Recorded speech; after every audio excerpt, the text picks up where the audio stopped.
लड़की की आंख खुली तो उसने खुद को एक विशाल घुमावदार सतह पर फेंका हुआ पाया। डर के मारे वो घबरा गई और थोड़ी सी चूक से वो सीधा नीचे गिर सकती थी। लेकिन शुक्र था कि उसकी प्रतिक्रिया तेज थी। उसने झटपट अपने हाथ पैरों से दीवार को पकड़ लिया और बाल बाल बच गई। जब उसने खुद को थोड़ा संभाला और ध्यान से देखा तो पाया कि वो एक बहुत बड़ी घुमावदार सतह पर है। उसके नीचे सीधा खाई जैसा अंधा गड्ढा था और चारों ओर चिकनी पत्थर की दीवारें। ऊपर देखने पर भी उसे कोई छत या सीमा नजर नहीं आ रही थी, बस अंतहीन घुमावदार दीवारें। इस भयानक स्थिति को देखकर लड़की बुरी तरह डर गई। उसे समझ नहीं आ रहा था क्या करे, लेकिन जिंदा रहने के लिए उसे खाई से दूर जाना ही था। उसने धीरे धीरे अपना दायां पैर, जो अब थोड़ा ठीक हो गया था, वापस दीवार पर टिकाया। फिर उसने अपना संतुलन बनाए रखा और धीरे धीरे शरीर को घुमाना शुरू किया। उसके दोनों हाथ अब दीवार पर थे। उसने उन्हें पूरी ताकत से चिपका रखा था ताकि फिसले नहीं।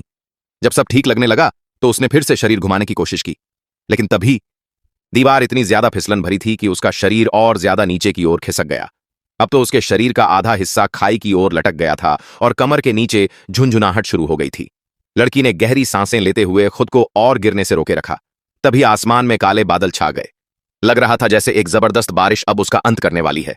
बारिश दीवार को और फिसलन भरी बना देगी, मतलब अब उसे और तेजी से कुछ करना होगा। उसने देखा कि उसके दाहिने हाथ की हथेली दीवार की रगड़ से खून से भर गई थी।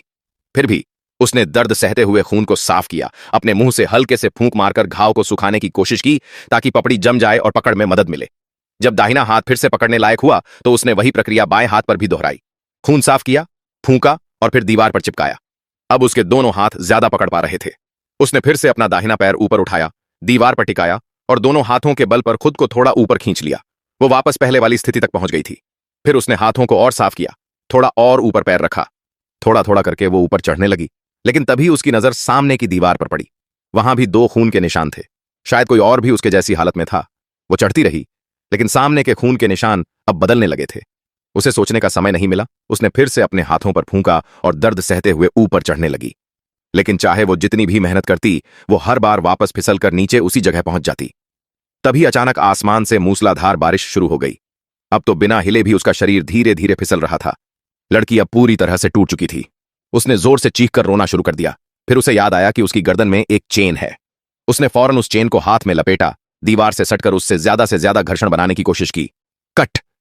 बारिश अभी तेजी से हो रही थी, लेकिन लड़की वहां नहीं थी। तो सवाल उठता है, क्या लड़की गिर गई या फिर उसने खुद को बचा लिया? आपका क्या मानना है?